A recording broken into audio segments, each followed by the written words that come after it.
My breasts were massive for somebody my size. Meet Melinda and Renee.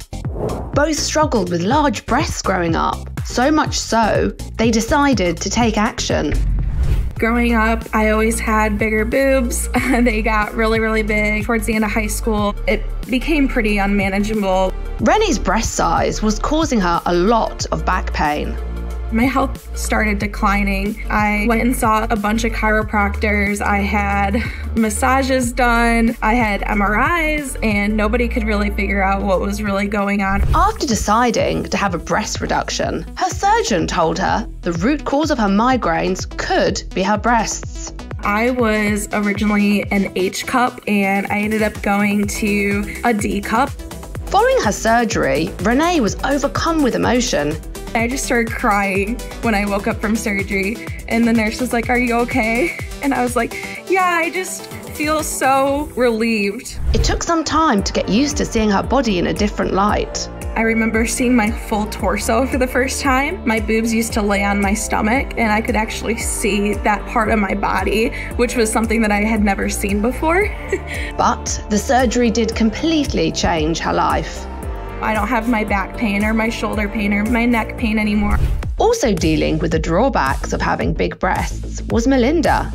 As a teen with large breasts, I definitely felt sexualized. I was known as the skinny girl with big tits. Melinda was excited when she first started to develop breasts, but as they kept growing, the excitement began to fade.